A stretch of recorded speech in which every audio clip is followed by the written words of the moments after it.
Olá, criticantes de todo o planeta! Bora bater um papo crítico? Eu sou o Teor e falo diretamente de Belo Horizonte, e neste episódio eu tô acompanhado de... Aqui é o Diego Bacinello, diretamente das Catedrais Paulistanas, no centro de São Paulo. E aqui é o Tertoleone, diretamente das catacumbas nefastas do Rio de Janeiro. Bom demais, galera! E hoje, galera, a gente vai discutir um tema muito legal. E eu vou tocar o gongo aqui e vou pedir pra um de vocês falar a frase forte, pode ser? Aventura pronta que tem final não é aventura, é historinha. Bom demais! Bora conversar? 20 minutos no cronômetro, valendo! Beleza, Demorou. dei play aqui. E aí, galera, conta mais sobre isso. Por que você acha que se a aventura tiver final, é uma historinha? Cara, porque se a pessoa que está preparando a aventura ou aquele módulo que você pegou para mestrar, ele tem um final pré-determinado, tudo vai levar o mestre a fazer esse final acontecer, né? Mesmo que seja uma coisa que é só sugerida no texto, né? Ou no que a pessoa criou, escreveu ali. Ah, pode acabar assim, pode acabar assado. Se tiver 2, 3, 4 opções de final, né? Ou de finais possíveis, o mestre vai acabar se atendo àquilo e vai tentar direcionar as ações em mesa e os acontecimentos em mesa para que isso aconteça, né? E eu acho que isso é muito ruim. Eu acho que qualquer tipo de pré-determinação, além do início do jogo, além daquilo que o mestre preparou para que o jogo acontecesse, e que venha da mão dele, é muito ruim. Isso tem que vir dos jogadores, daquilo que eles estão fazendo em mesa, e o mestre precisa se adaptar àquilo que está acontecendo. Entendi. Então, a aventura seria tipo uma proposta que vem do mestre, e essa proposta, ela deve... O final dela, como ela vai ser finalizada, ela deve ser construída em conjunto, é isso? Não só o final, tudo. Na verdade, assim, a frase que eu uso para isso é: enquanto você está preparando a tua aventura, ou lendo aquele módulo pronto, a aventura é sua. A partir do momento que ela inicia, ela não é mais sua, ela é dos jogadores, né?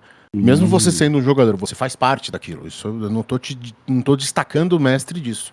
Mas uma vez que ela iniciou, são os jogadores que determinam para onde ela vai, quais são o que acontece. O mestre tem que dar as consequências daquilo que eles fazem em jogo e não direcionar para qualquer lado que ele ache mais legal ou que, enfim, quem tem que definir isso são as ações dos jogadores em jogo. Entendi.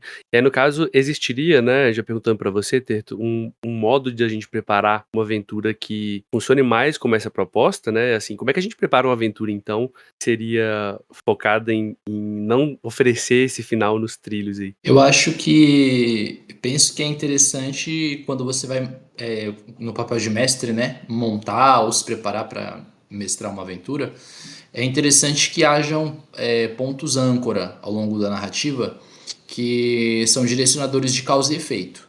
Só para você poder ter um guia de para onde a narrativa pode virar, né? Qual direção ela pode tomar, né? De acordo com as ações dos jogadores, e isso servir como uma espécie de bússola mesmo. Diferente de você traçar ali a aventura dentro de um trilho, né? Como o pessoal costuma chamar em inglês de railroad, né? Um trilho, assim, onde as coisas elas vão descambando para acontecer da maneira que foi prevista na cabeça do mestre, por exemplo, né? Acho que esses pontos espalhados pela aventura, que podem trazer causas e efeitos, eles são muito mais interessantes de se ter numa preparação de aventura do que estabelecer a forma da narrativa por si, sabe? Entendi. Quando eu penso assim, né, em aventuras prontas, eu tô mestrando recentemente a Templo do Mal Elemental, que é a aventura mais antiga, né? Começou lá em 70 e tantos com o Homelet, né, a vila de Homelet. E é muito diferente porque eu também mestro aventuras mais atuais, né, do D&D, por exemplo, onde nas atuais, né, eu acho que talvez influenciado aí pelos depois do Dragonlance e tudo mais, de você contar uma história no RPG. Maldito casal Hickman. É, não é, cara? E tipo, você realmente tem essas indicações, olha, vai acontecer isso, vai acontecer aquilo, até mesmo em aventuras, posso citar, por exemplo, a Rime of the Frost Maiden, que é uma aventura mais ou menos atual aí de D&D, quinta edição, onde teoricamente você exploraria, mas em determinado momento você tem um direcionamento. Olha, eles vão pra cá, vai acontecer isso. Antigamente, nas aventuras mais antigas, você tem muito mais uma situação-problema e não tem tanto esse guia, o que acaba sendo um pouco mais difícil pro mestre, talvez iniciante, não sei se é difícil também, porque a história, ela se cria a partir, se é que se cria uma história, né, eu acho que não é nem esse o objetivo, mas se é que dá pra traçar uma história ali, ela se cria de forma orgânica, né, a partir daquela situação problema. Isso que o texto fala de ter âncoras, pra mim são geralmente os objetivos. Beleza, o que esse personagem tem como objetivo? Você tem isso claro, talvez independente do que vai acontecer, se você sabe que o objetivo do vilão é se tornar sei lá, uma divindade maligna, independente do que os jogadores fizerem, dá pra saber como ele se orientaria se você tem esse objetivo, né? Seria mais ou menos isso que você tá falando dessas âncoras? Sim, acho que sim. E eu até diria o seguinte, eu penso que talvez nem seja difícil para o mestre iniciante esse tipo de aventura né, comparação com uma aventura que fosse mais nos trilhos, assim. Eu acho, na verdade, que isso seria o ideal para um mestre iniciante, justamente para ele não cair no vício de que RPG é contação de história, tá ligado? Porque, beleza, vamos supor que você pega um mestre iniciante e você apresente para ele mestrar, para começar, né, a desenrolar ali as habilidades de mestre, aventuras que são muito nos trilhos. É foda, porque isso acaba virando um vício, né? Logo ali no início, né, no primeiro contato com o RPG, isso vai ficar muito marcado. Então eu acredito que talvez seja mais interessante ele se deparar com essas aventuras que podem ser um pouco realmente mais desafiadoras, né? Porque o mestre ele acaba sendo colocado numa situação que ele tem que ficar sambando de acordo com a música dos jogadores, né? Quando você tem só os pontos de interesse, as âncoras para entender para qual direção a história vai, né? Mas isso é melhor, porque, na minha visão, porque o mestre que inicia aprendendo dessa maneira, ele tende a trazer jogos que são mais soltos, né? E prender menos os jogadores, né, futuramente. Sobre eu acho que ele também acaba desenvolvendo melhor essa capacidade, acho que até de interpretação, né, que eu vejo interpretação no RPG como se colocar, não é nem fazer vozinha, nem nada nesse sentido, é gestos, trejeitos, acho que isso faz parte se quiser, mas eu acho que a interpretação ela tá muito mais no sentido de agir como aquele personagem agiria, mesmo que você fale assim: "Ah, ele faz isso, ele faz aquilo", né. Então, eu acho que isso pode, assim, no meu ver, facilitar muito mais ele desenvolver essa capacidade de interpretar mesmo, de entrar no NPC e depois entra em outro, e aí pensa como aquela cidade reagiria na consequência, aquele bairro reagiria, né. Você vê assim também, ô Bacinello? Cara, eu acho que é muito um trabalho de sublimação do ego, saca?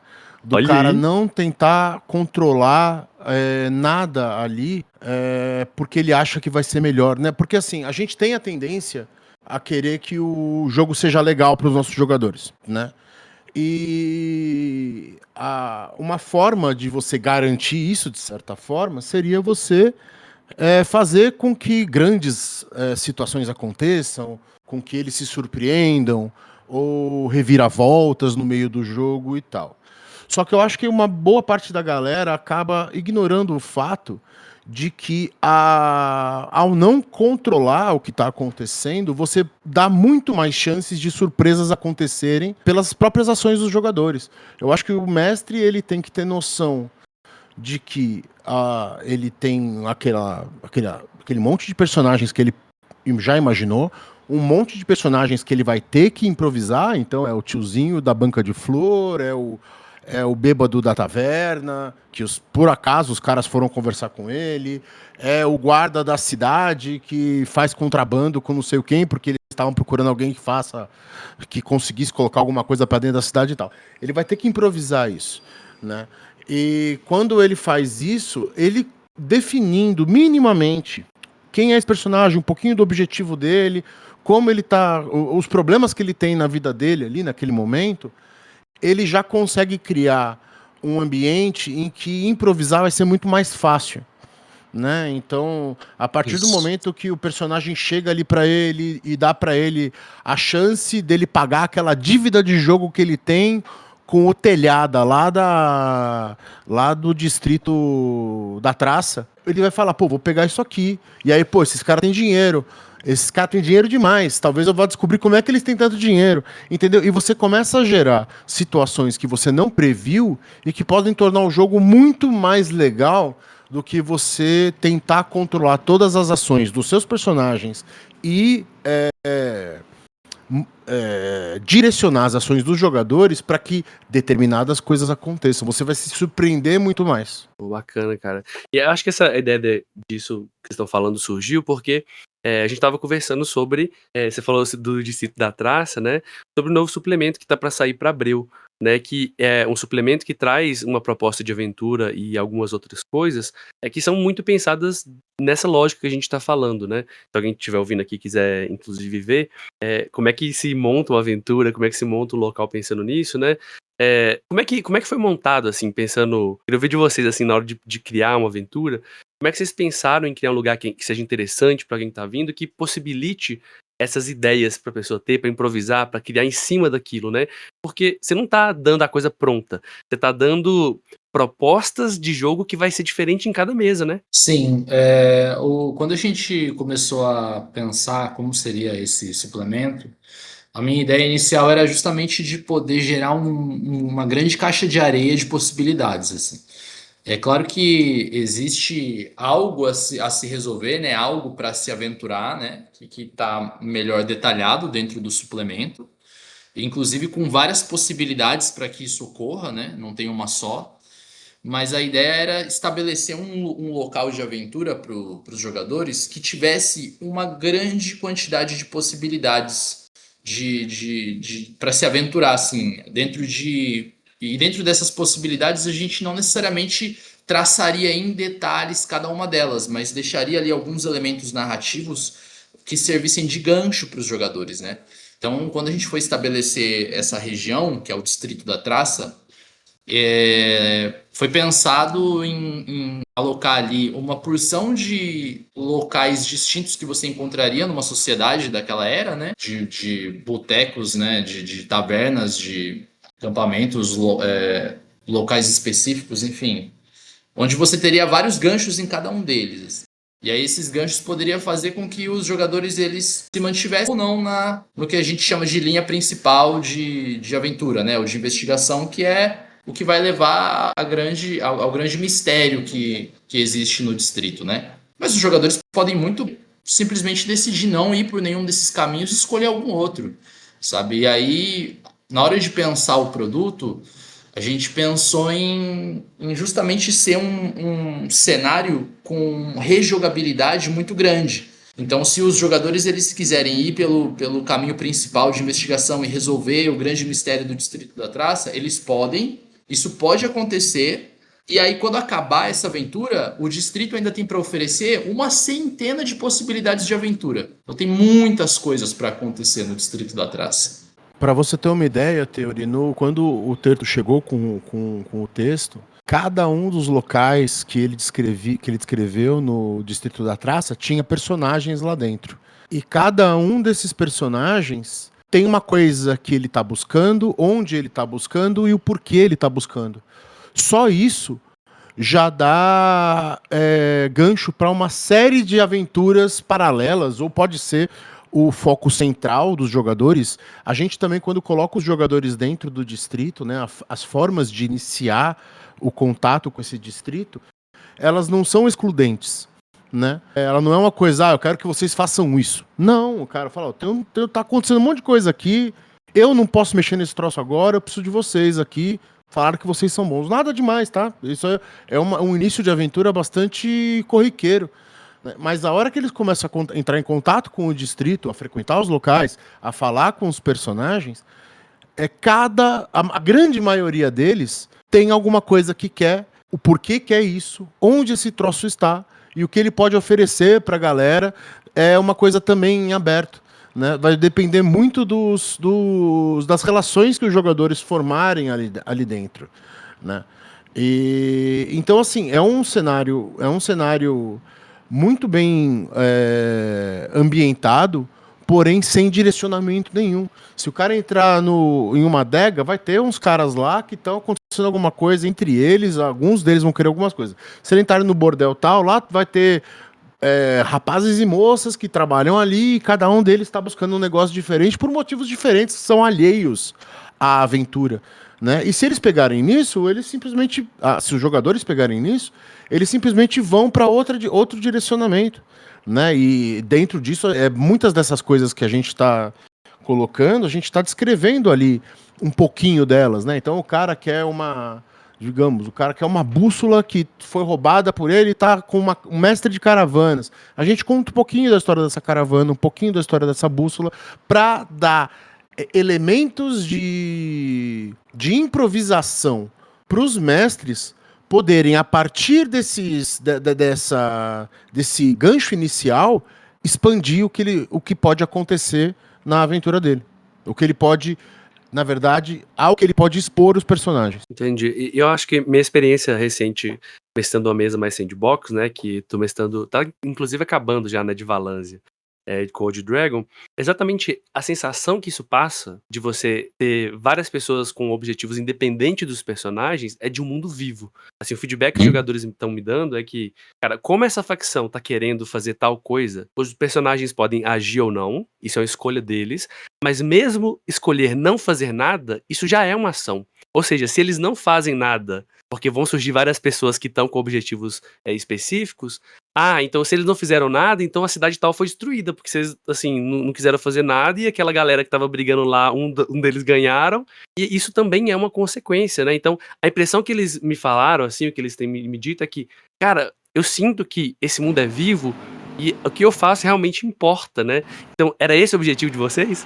Não, sim, e eu acho que isso deixa bem claro assim, a contraposição da opinião dos seus jogadores, porque o mundo vivo é isso, é um mundo onde as ações deles importam, onde a coisa não é fixa, né? Não é sólida, não é imutável, né?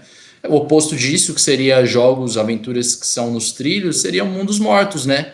Um mundo sólido, onde as suas ações não importam de fato. Você tem que se ater justamente àquilo que está escrito ou foi preparado pelo mestre. Onde não é um cenário, né? É uma cenografia. Perfeito. É bem diferente, né? Você está envolvido num cenário que é vivo, onde as coisas mudam, onde tem fluxos diferentes de informação, de acontecimento, do que você está numa cenografia onde é tudo feito de plástico ali, né? Tá ali só para você ter a impressão de que está inserido naquele contexto. E quando o Terto fala, por exemplo, a aventura já entrega. Não, o nome da aventura é Catedral dos Ímpios, então provavelmente tem uma catedral, né, gente? Quando ele fala dessa resolução final, né, desse interesse final da aventura, é um negócio muito grande, cara. Já é uma masmorra ali que já tá com mais de 100 salas aqui que a gente tá construindo, né? É um negócio bem, bem grande, cheio de pontas para todos os lados que vão gerar outras aventuras, gerar outros interesses. Não é uma coisa que os caras vão explorar de bate-pronto. Então, eu acho que a galera vai poder ter contato com um produto que vai trazer para eles um mundo vivo, né? Não uma cenografia. Eu sinto que a impressão tipo, de uma aventura mais nos trilhos, nesse sentido que a gente tá falando, é quase de uma aventura. Eu sinto que é tipo ir na Disney, em certo sentido. Num parque de diversões. Você sabe que o pessoal tá fantasiado de Mickey, você sabe que tem as paradas lá. E aí, muitas vezes, exige muito da suspensão de descrença da pessoa pra acreditar que, tipo assim, beleza, não é uma pessoa vestida de Mickey, é o Mickey mesmo que tá aqui. Sei lá, né? A impressão que me passa. Até ele ver o cara da Mini levantar, a Mini tirar a cabeça assim, ser um cara barbudo, ele fumar um cigarro encostado numa árvore, assim. Tipo isso, né? Isso é tão importante, né? Porque, fazendo essa analogia, que a Disney, ela briga muito pra que a galera tipo assim, não quebre essa parada, porque qualquer coisinha errada que se faça, você destrói isso tudo, né? Olha, acho que isso mostra a fragilidade, talvez, da coisa, Exato. né? E pensando que isso é feito pra crianças de 8, 10, 9 anos, né? A gente tá criando um cenário pra pessoas de, sei lá, de 16 até 80 anos poderem jogar. Então a gente tem que ter um cuidado muito grande com essa construção para que essa suspensão de descrença não seja destruída. Opa! Deu Olha, nosso tempo caramba. aqui, cara. No tempo Show. certinho, cara. Muito Deu em bom. cima. Deu nossa hora aqui, o papo foi bom, mas tudo que é bom acaba e a gente já deixa o convite aqui para vocês participarem de novos papos, mas a gente ainda tem os nossos momentos aqui. O primeiro deles é o momento salve, ó. Vamos lá para a vinheta. Momento do salve. Então, galera, o que é o momento do salve, né? Cada um no seu turno aí, você vai poder mandar. Você tem uma ação e uma ação bônus, né? Baseado no D&D aí. Então você pode mandar um salve e um salve bônus aí pra quem você quiser. E eu vou começar aqui, né, na iniciativa, mandando um salve pra todo mundo que é apoiador do canal do Dados Críticos e que ajuda a manter esse canal aqui, essa produção de conteúdo, né? Aqui podcast, lá no Discord. A gente tem uma comunidade de mais de 8.000 pessoas no Discord aí, então um grande salve pra todos vocês. E o meu salve bônus vai também pra comunidade, eu vou fazer aqui, do Câmara Obscura, tá? Deixa eu rasgar um pouco de cedo aqui, porque, Porra. cara, eu conheci Cthulhu Dark, que é um dos meus sistemas prediletos, assistindo Câmara Obscura. Vacinello, grande referência pra mim, mestrando, e ter também, cara, que tava falando com ele antes de gravar aqui, da produção que ele faz, maravilhosa, que eu acompanho há muito tempo, então fica meus salves aí. Vou passar o turno pra você, Vacinello, seus salves. Cara, o meu salve vai para a comunidade de Breu, lá na comunidade da Câmara Obscura, né? Na verdade da Luz Negra. A gente tem uma... A gente não consegue discernir uma coisa da outra. A Luz Negra é a Câmara Obscura e a Câmara Obscura é a Luz Negra, né? A gente não quer deixar a Câmara Obscura de lado, porque a Câmara Obscura é de onde veio tudo. Mas eu quero mandar um salve pra galera lá da comunidade do Breu. Tem quase 350 pessoas lá no WhatsApp. E é uma galera que está sempre falando sobre o jogo, está sempre buscando entender como funcionam as mecânicas, fazendo propostas de cenários e tal. E o meu salve bônus vai pro Terto, mano, que quando chegou com o Catedral dos Ímpios e a gente começou a trabalhar, e aí resolvemos trabalhar junto, tá sendo uma experiência maravilhosa de troca de ideias, assim. Teve uma É uma sintonia muito forte, né? Teve uma madrugada aqui em casa que a gente ficou fazendo um mapa mental da aventura e a gente teve que ficar colando folhas de A4 uma na outra para ficar puxando flecha das coisas. Esse troço acho que tá com ele ou tá comigo, eu não sei. Comigo, tá guardadinho. Tá com o Terto, isso aí vai virar uma relíquia. Muito foda. Mas bom demais. E você, Ter? Cara, eu vou aproveitar o espaço, então, para poder mandar um salve primeiro pro pessoal, pra comunidade do Substack, por onde eu publico artigos, né? O Smashan, que é um público que tá lá sempre, né? Sempre que sai um artigo novo, eu vejo lá o pessoal participando, lendo, né? Então, vamos alimentando essa comunidade devagarinho aí sobre game design e sobre o subtexto do game design também, né? A semiótica do game design. E queria também mandar um salve pro meu mano Túlio, que é o produtor do Cova Rasa, né? O RPG aí que saiu pela Caramelo Jogos, né? Pra quem ainda não conhece o trampo dele, vai dar uma olhada lá, porque é um trabalho autoral, assim, primoroso, tá ligado? De qualidade, de quem gosta de fazer a parada, assim, no nível autoral, sabe? Mais cuidadoso, assim. Nossa, o bagulho é louco, mano. A identidade visual, o bagulho é louco, mano. Muito bom, velho. Foda. E tem, aproveitar a indicação, tem o Cova Rata também, né? Que é pra O Cova Rata, que é adaptação. É muito foda, cara. Isso mesmo. Muito foda. Muito bom, gente. Vamos então pro nosso momento final, que é o momento da inspiração. É o momento inspiração. O que é esse momento da inspiração, tá? Aqui é baseado em Pathfinder. No seu turno, você vai ter um momento para inspirar nossos ouvintes aqui com 3 ações. Mas tem que ser 3 ações mesmo, um verbo. Leia, compre, veja, aguarde, acesse, tá? Então eu vou começar aqui. Confira o trabalho da Luz Negra Editora. Então vá lá, confira, entre no site. Falo isso porque um dos melhores RPGs de investigação que eu conheço é o Conspirações, tá? Eu não tô falando só do Nacional, não. É um negócio maravilhoso, é lindo de morrer, assim. É uma inspiração, inclusive, por Fractal, né? Que é o sistema que a gente tá desenvolvendo aí. Então, confira o trabalho, né? Breu também é maravilhoso, né? Cara, tem tudo de bom lá na Luz Negra, então confira lá. A segunda ação vai ser para você conferir o Dados Críticos nas redes sociais. E a terceira, né, conferir lá, entra lá no trabalho do Terto também, acompanha, porque vale muito a pena. O cara é um game designer internacionalmente reconhecido, vale muito a pena. E é tupiniquim, cara, muito bom. Vou passar para você agora, Diego. Cara, primeira coisa, eu acho que todo jogador de RPG, ele tem o seu próprio sistema, então criem seus sistemas e escrevam eles. Coloquem eles no papel. Tentem fazer seus jogos, cenários, suplementos, seja do que for, se for baseado em um jogo, se for uma coisa nova. Tentem fazer uma versão bem enxuta dele, coloca em mesa, bota pra galera jogar, vê como as pessoas reagem, faça ajustes e continua nessa caminhada aí. Todo jogador de RPG tem seu próprio sistema, ou tem seu próprio hack, ou tem suas próprias regras da casa, que são praticamente um sistema. Então eu acho que isso é uma coisa que nutre muito a nossa comunidade, né? Queira ou não, a Luz Negra, ela é uma editora de jogos de RPG de brasileiros, feito por brasileiros e para brasileiros por enquanto, né? Futuramente a gente quer ir pros gringos também, mandar para eles, não fazer os jogos deles. Então, escrevam, é uma. Outra, busquem. Vou mandar o Bilu aqui, hein? Busquem conhecimento, cara.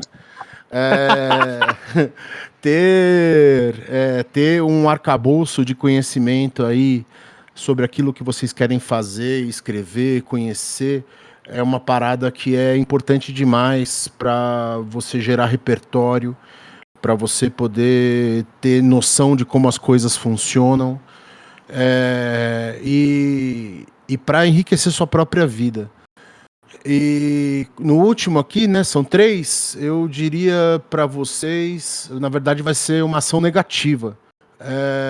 Não, vai ser uma ação positiva. Taquem fogo nos fascistas. Boa!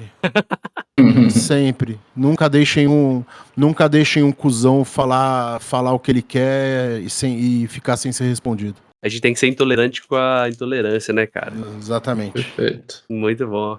E você, Terto? Tudo é seu.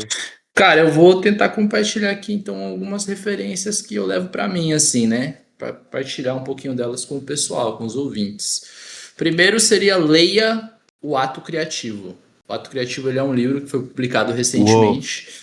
E ele tem me ajudado muito a ter uma percepção sobre criatividade e como absorver informações e conseguir materializar ela nas minhas criações de uma maneira muito distinta do que eu já havia, assim, do que eu, né, de como eu fui aprendendo na época da escola, na época da faculdade. Uma coisa muito mais etérea e plural, assim, sabe? Parece ser uma coisa que uma maneira de ensinar a criatividade que não tem amarras culturais, assim, ela parece ser mais solta. Então, esse livro ele pode ser uma boa recomendação. Então, leia o Ato Criativo. Segundo, assista ao filme Malês. O filme Malês ele saiu, se não me engano, esse ano ou no final do ano passado. E ele é um filme brasileiro, conta a história do povo malê que chegou ali no Nordeste, né? Foram trazidos, escravizados na época das colônias. E ele apresenta ali uma realidade de uma parte do Brasil que, pelo menos para mim, era desconhecida até eu assistir o filme, assim. Né? Recentemente eu descobri que existem elementos culturais diversos ali na região do Nordeste brasileiro, mas esse filme ele trouxe novidades assim para mim. Então, para quem busca referências ou inspirações mais daqui do nosso país para a criação de conteúdo de RPG, fica essa dica aí pro pessoal. E acho que o terceiro talvez seja o mais importante assim para esse ano, né? Votem com consciência. Esse ano ele é um ano de eleição e a gente tem que ter bastante consciência em como que a gente vai utilizar esse poder do voto, né?